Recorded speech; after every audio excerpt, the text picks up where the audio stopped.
ഭാഗത്ത് നിന്ന് വന്നു. മാക്ട ഫെഡറേഷന്റെ ജനറൽ സെക്രട്ടറി അജ്മൽ ശ്രീകണ്ഠപുരം നമുക്കൊപ്പം ചേരുകയാണ്. അജ്മൽ, ചില വെളിപ്പെടുത്തലുകളുണ്ട്, അത് പൾസർ സുനി പുറത്തിറങ്ങുന്നതുമായി ബന്ധപ്പെട്ട് അല്ലെങ്കിൽ ഈ കേസിനെ ബാധിക്കുന്നതുമായി ബന്ധപ്പെട്ട് ഒരുപക്ഷെ പ്രോസിക്യൂഷൻ പോലും ആശങ്ക പ്രകടിപ്പിച്ചതുപോലെ നടിക്കെതിരെ ഒരു ഭീഷണി പോലും ഉയർത്തിയേക്കാം എന്ന തരത്തിലുള്ള ഒരു ആശങ്കയൊക്കെ ഉണ്ട്. അതിൽ കൂടുതൽ ഏത് തരത്തിലുള്ള ആശങ്കയാണ്, അല്ലെങ്കിൽ എന്ത് വെളിപ്പെടുത്തലുകളാണ് അജ്മൽ നടത്തുന്നത് ഇപ്പോൾ? നമ്മുടെ അഡ്വക്കേറ്റ് ശ്രീത്ത് പറയുന്നത് കേട്ടു. ഒരുപാട് ആൾക്കാരെ പേര് പറഞ്ഞു. ഒരു കാര്യം ചെയ്യട്ടെ, നടി ആക്രമിച്ച് നടിക്ക് അക്രമമുണ്ടായി, അത് നേരെ വന്നത് എവിടെയാ? ലാലിന്റെ വീട്ടിലാണ് വന്നത്. അന്ന് നമ്മുടെ മരണപ്പെട്ടു പോയ മുൻ MLA PT തോമസ് ആണ് ഈ കേസൊക്കെ അറിയുന്നത്. ആന്റോ ജോസഫ് വഴിയാണ് PT അറിയുന്നത്.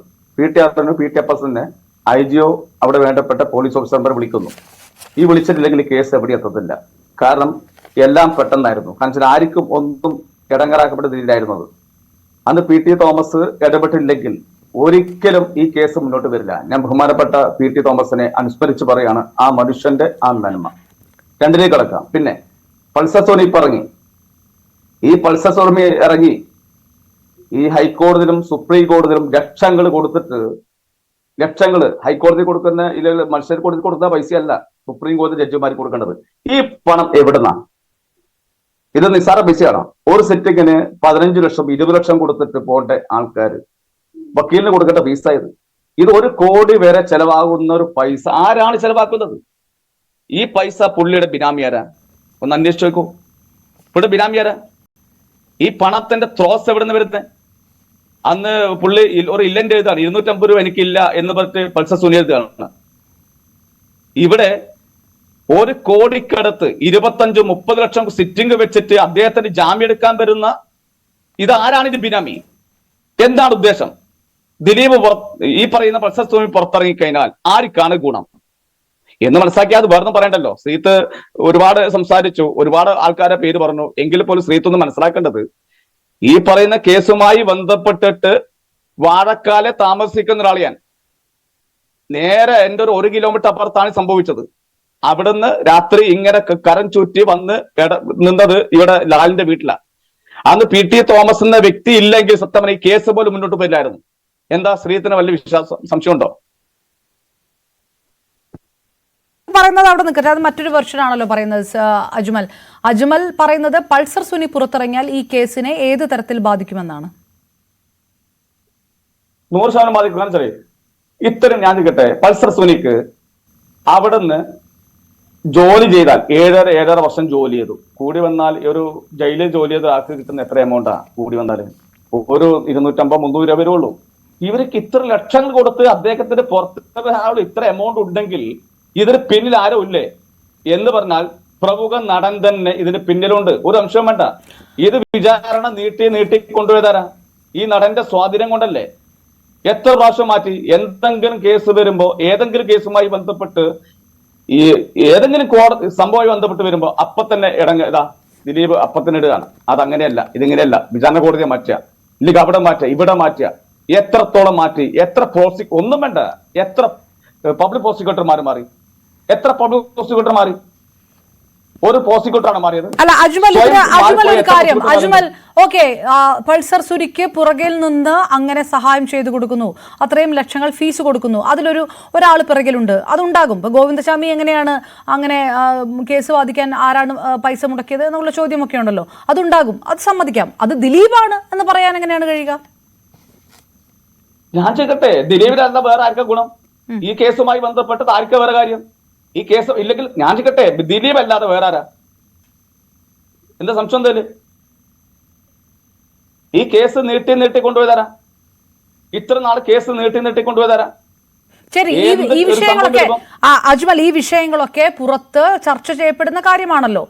ഒരു മാക്ടയുടെ ഫെഡറേഷൻ സെക്രട്ടറി എന്ന രീതിയിൽ അതിനപ്പുറത്തേക്ക് എന്താണ് താങ്കൾ കൂട്ടിച്ചേർക്കുക? ഈ വിഷയം ഇതാരാണ് ഈ അഭിഭാഷകരെ വെച്ചത് എന്നുള്ള കാര്യമൊക്കെ ചർച്ച ചെയ്യപ്പെടുന്ന കാര്യമാണല്ലോ. അതിൽ പുതുമയൊന്നുമില്ലല്ലോ, നിരന്തരം ചർച്ച ചെയ്തുകൊണ്ടിരിക്കുന്ന കാര്യമാണല്ലോ ഉള്ളത് അതിനകത്ത്.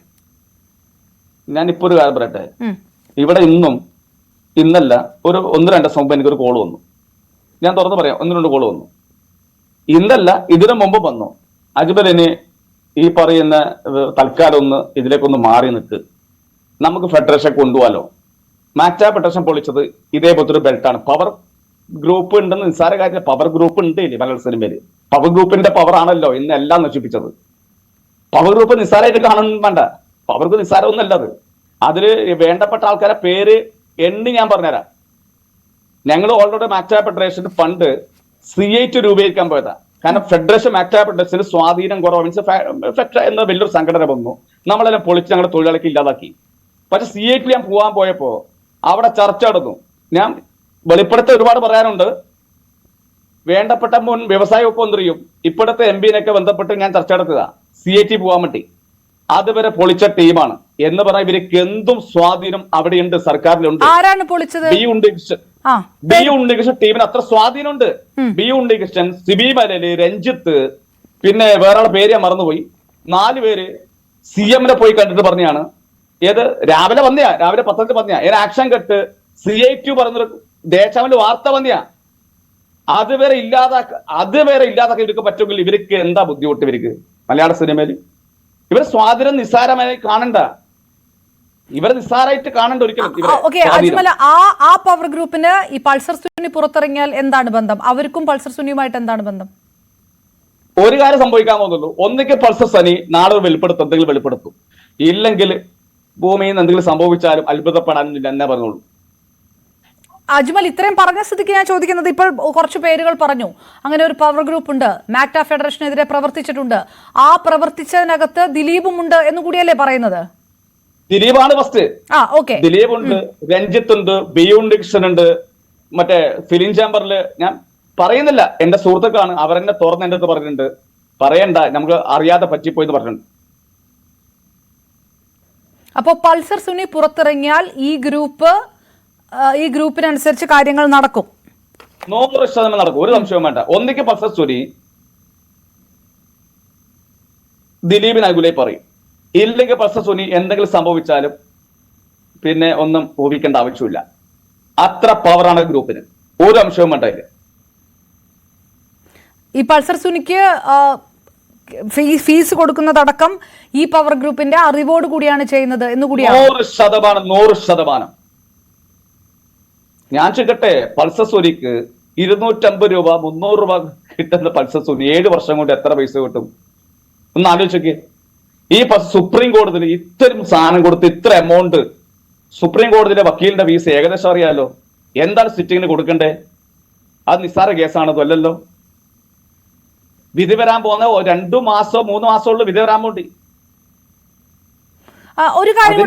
അജ്മൽ, ഒരു കാര്യം കൂടെ, ഈ ദിലീപിന് വേണ്ടി പ്രവർത്തിക്കുന്ന അല്ലെങ്കിൽ ദിലീപിനെ സഹായിക്കുന്ന ഒരു ടീം എന്നാണല്ലോ പറയുന്നത്, അതിൽ ഈ പറഞ്ഞ പേരുകൾ മാത്രമാണോ? ബി ഉണ്ണികൃഷ്ണൻ, സിബി മല, രഞ്ജിത്ത് എന്ന് പറയുന്നു, ഈ പേരുകൾ മാത്രമാണോ ഉള്ളത്? ഫിലിം ചേംബറിലുണ്ട്, പ്രൊഡ്യൂസർ അസോസിയേറ്റ് ഉണ്ട്. അമ്മയിലുണ്ടോ? അമ്മയിലുണ്ട്, അമ്മയിലാണ് കൂടുതലുള്ളത്. അപ്പോൾ ആ പേരുകളല്ലേ ആദ്യം പറയേണ്ടിയിരുന്നത്. അപ്പൊ ഞാനൊരു കാര്യം ചെയ്യട്ടെ, അന്ന് മൊഴി കൊടുത്ത ആൾക്കാരെ മുഴുവൻ ദിലീപ് പുറത്തിറങ്ങിയപ്പം മസ്ജിദ് കോടതിയിൽ എല്ലാം മൊഴി മാറ്റി പറഞ്ഞില്ലേ? വിചാരണ കോടതിയിൽ ഇടവേള മാറ്റി പറഞ്ഞില്ലേ? ബാമ മാറ്റി പറഞ്ഞില്ലേ? ബിന്ദു പണിക്കർ മാറ്റി പറഞ്ഞില്ലേ? സിദ്ദിഖ് മാറ്റി പറഞ്ഞില്ലേ? ഇതൊക്കെ മാറ്റാൻ പറ്റുമെങ്കിൽ ഈ പറയുന്ന പൾസർ സുനി ഇറങ്ങിയാൽ മാറ്റാൻ പറ്റാത്ത ഒരാളാണോ ദിലീപ്? സ്വാധീനം ചെറുതാണോ? ഇന്ന് ഇടതും വലുതും എല്ലാ പാർട്ടിയും അത്ര ബന്ധുള്ള ആളാണ്. സ്വാധീനം നിസ്സാരമല്ല പുള്ളിക്ക്.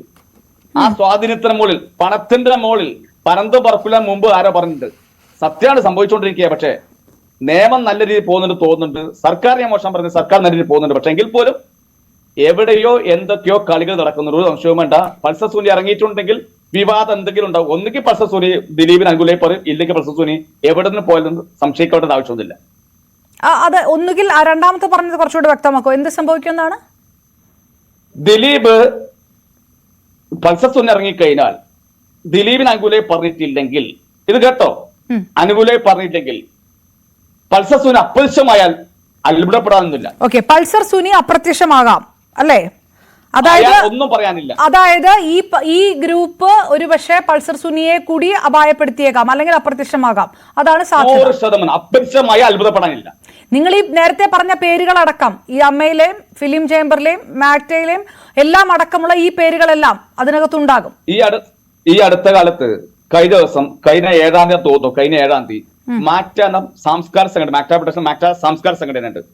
അവിടെ GS വിജയൻ കുറെ ഗുണ്ടകളും ഒരു അമ്പിളി എന്ന ഒരു ഡയറക്ടറെ പൈശാചികമായി അവിടെ ഒരു ചിത്രം പറക്കാൻ വന്ന കക്ഷിയെ പൈശാചികമായി ആക്രമിച്ചിട്ട് വന്നിട്ടും ഒരാഴ്ച ഞങ്ങൾ അറിഞ്ഞത് കേട്ടോ. സത്യം, ആ പുള്ളിയെ ഭീഷണിപ്പെടുത്തി ചിത്രം പറക്കാൻ സ്വാതന്ത്ര്യം പോലും കൊടുക്കാതൊരു സംഘടനയാണ് ഈ പറയുന്ന ഫെഫ്കയുടെ സാംസ്കാരിക സംഘടന മാക്ട. അജ്മൽ നേരിട്ട് അനുഭവം ഉണ്ടോ? അജ്മലിന്റെ ഫോൺ വിളിച്ചു എന്ന് പറഞ്ഞല്ലോ, 2 കോളുകൾ വന്നു എന്ന്. എന്നെ വിളിച്ചിട്ടുണ്ട്. എന്റെ തെളിവുണ്ട്, എന്റെ ഫോൺ റെക്കോർഡും ഉണ്ട്. ആരാണ് വിളിച്ചത്? എന്താണ് വിളിച്ചു പറഞ്ഞത്? ആരാണ് വിളിച്ചത്? ഒന്നുമില്ല, ദിലീപിനെതിരെ ഒന്നും സംസാരിക്കാൻ പാടില്ല, എന്ത് സഹായം വേണമെങ്കിൽ ചെയ്തുതരും. അതായത് ഫോൺ റെക്കോർഡാണ്, ഞാൻ കളഞ്ഞിട്ടില്ല. ആവശ്യം വരുമ്പോൾ ഞാൻ വിട്ടോളാം. അത് ഈ പറഞ്ഞ പേരുകൾ തന്നെയാണോ ആ വിളിച്ചതും? ഞാൻ ഇപ്പൊ പറയുന്നില്ല, ഞാൻ വിട്ടുതരാം, സമയം വിട്ടുതരാം. ഈ അജ്മലിനോട് അത് പറയാനുള്ള കാരണം എന്താണ്? അജ്മലിന്റെ മാക്ടയുടെ ഇപ്പം മാക്ട പ്രൊട്ടക്ഷനാണ് ഈ പറയുന്ന നടിയെ ആക്രമിച്ച കേസില് ഏറ്റവും കൂടുതൽ എതിരായിരുന്നത്. ബാക്കി എല്ലാ സംഘടനയും നിഷ്പക്ഷമായിരുന്നു. ചേംബർ, പ്രൊഡ്യൂസർ അസോസിയേഷൻ, ഫെഫ്ക എല്ലാം നടിയെ ആക്രമിച്ചു. ഞാൻ ഒരു ചെറിയ സംശയിക്കട്ടെ, ഏതെങ്കിലും ഓട്ടോറിക്ഷക്കാരനെ ഒരു യൂണിയന്റെ ഒരാളെ തല്ലിയാൽ ഇവിടെ ബന്ധായിരിക്കൂല? ഇവിടെ മലയാള സിനിമ അറിയപ്പെടുന്ന നടിയെ പൈശാചികമായി ബലാത്സംഗം കൊട്ടേഷൻ ചെയ്തിട്ട് ഒരു ആക്രമിച്ച ഇത്ര ഇഷ്യൂ ഉണ്ടായിട്ട് എന്താണ് ഫിലിമുമായി ബന്ധപ്പെട്ട ഫെഫ്കിയോ ഇല്ല പറഞ്ഞ ചേംബറോ പ്രൊഡ്യൂസർ അസോസിയേഷനോ മൈൻഡ് ചെയ്തോ? ഇല്ലല്ലോ. ഇത് മാക്ട ഫെഡറേഷൻ, ഞാനും ബൈജോ കൊട്ടാരക്കരും വിനിയുമായി ബന്ധപ്പെട്ട ആൾക്കാർ മാത്രമാണ് ഇഷ്യൂ ഉണ്ടാക്കിയത്. ഇല്ലെങ്കിൽ പുറത്തു വരില്ല മാധ്യമങ്ങളും ഇല്ലെങ്കിൽ പുറത്തു വരില്ലായിരുന്നു. അപ്പൊ നിങ്ങൾക്കെതിരെ ഭീഷണി ഉണ്ട് അല്ലെ? അപ്പോൾ സ്വാഭാവികമായിട്ട് ഒരു പരാതി കൊടുക്കേണ്ടതായിരുന്നില്ലേ? ഇപ്പൊ ഈ ഫോൺ വിളികൾ അടക്കം ഉണ്ടെങ്കിൽ അതടക്കം പരാതി കൊടുക്കേണ്ടതായിരുന്നില്ലേ? ഇത്രയും വലിയ ശക്തമായിട്ടുള്ള ഒരു ഗ്രൂപ്പാണ് ഭീഷണിപ്പെടുത്തുന്നത്. അറിയപ്പെട്ട ഞാന് പറയേണ്ടടുത്ത് പറഞ്ഞിട്ടുണ്ട്. അതെനിക്ക് വേറെ ടെൻഷനൊന്നുമില്ല. പറയേണ്ടടുത്ത് പറഞ്ഞിട്ട് എനിക്കോ അല്ലെങ്കിൽ വേണ്ടപ്പെട്ടവർക്ക് എന്ത് പറ്റിയാലും ഇന്നാളാണ് ഏതായാലും ബോധ്യപ്പെടുത്തിയിട്ടുണ്ട്. കുഴപ്പമില്ലല്ലോ. അതാരൊക്കെയാണ് ആ പേരുകളെന്ന് അജ്മൽ ഇപ്പോൾ വെളിപ്പെടുത്തില്ല? അല്ല, അത് പറയാം. ഇപ്പം പറയുന്നില്ല, അത് സമയം പറയാം. ഇപ്പൊ കുറച്ച് ചില പേരുകൾ ഇപ്പൊ ഓൾറെഡി പറഞ്ഞിട്ടുണ്ട്. അപ്പൊ അവരൊക്കെ സ്വാഭാവികമായിട്ടും ഒരു സംശയത്തിന്റെ ഇതിൽ വരും. അപ്പോൾ ഇതിനകത്ത് ഞാനൊരു കാര്യം പറ്റേ, ഞങ്ങള് മാക്ട ഫെഡറേഷൻ പൊളിച്ചു, ഞങ്ങൾ സൈലന്റ് ആയി നിൽക്കുന്ന നമ്മുടെ തൊഴിലാളിക്കൊന്നും ജോലി കുറവാ. മീൻസ് ഇവരെ ഒരു ആധിപത്യമാണ് എല്ലാം ഉള്ളത്. ആ സമയത്ത് ഞങ്ങൾക്ക് ഒരു 1500-2000 അടുത്ത് തൊഴിലാളി മാത്രമേ ഉള്ളൂ. ഇവരെ എവിടെങ്കിലും ജോലി ചെയ്യാൻ പോയി അപ്പൊ തന്നെ ഫെഫ്ക എന്ന സംഘടനയുടെ ഈ പവർ ഗ്രൂപ്പ് വിളിക്കും ഒരാൾ ജോലി ചെയ്യാൻ പോയാൽ. അപ്പൊ അത് കാർഡുണ്ടോ? ഇല്ല, എന്നാ പോകണം. ഇല്ലെങ്കിൽ 3 ലക്ഷം രൂപ കൊടുത്തിട്ട് കാർഡ് എടുത്തിട്ട് ഫെഫ്കയിൽ വർക്ക് ചെയ്തോ, എന്നാ ജോലി ചെയ്യാം. ഇങ്ങനെ നടക്കുന്ന സമയത്താണ് സത്യമാണ് ഭരിക്കുന്ന പാർട്ടിയുടെ അല്ല, ഞാൻ ഓപ്പണായിട്ട് ഒരു ഇടതുപക്ഷ ചിന്താധികാരൻ ഞാൻ വിചാരിച്ചു CIT ഒരു സംഘടന CIT ലയിച്ചാൽ എങ്കിലും നമുക്ക് തൊഴിൽ ഉറപ്പിക്കാലോ. എന്റെ മാത്രമല്ല, എന്റെ തൊഴിൽ സംരക്ഷിക്കാൻ വേണ്ടി. അങ്ങനെ എളമരങ്കരിയുമായി ബന്ധപ്പെട്ടിട്ട് ചർച്ച നടത്തിയ ഒരാളെയാണ്. കെൻ ഗോപിനാഥ് ബന്ധപ്പെട്ട് ചർച്ച ചെയ്ത ഒരാളാണ്. ദേശാമാണ്ടില് ഒരു പത്രത്തിന്റെ വാർത്ത നിങ്ങൾക്ക് കേട്ടായിരുന്നു. ആക്ഷൻ കെട്ട് CIT പറയുന്നു. പക്ഷെ 3 ദിവസം ആക്ഷൻ കെട്ട് ഉണ്ടായുള്ളൂ. 4ാമത്തെ ദിവസം പി ഉണ്ണികൃഷ്ണനും രഞ്ജിത്തും ഈ പറഞ്ഞ സിബിബലും CM-നെ കണ്ടിട്ട് അപ്പത്തെ സ്റ്റോപ്പ് ചെയ്യിപ്പിച്ചു. ഇതാണ് പവർ ഗ്രൂപ്പ്. ഇനി മോളെന്താ പറയേണ്ടത്? മലയാള സിനിമയിലെ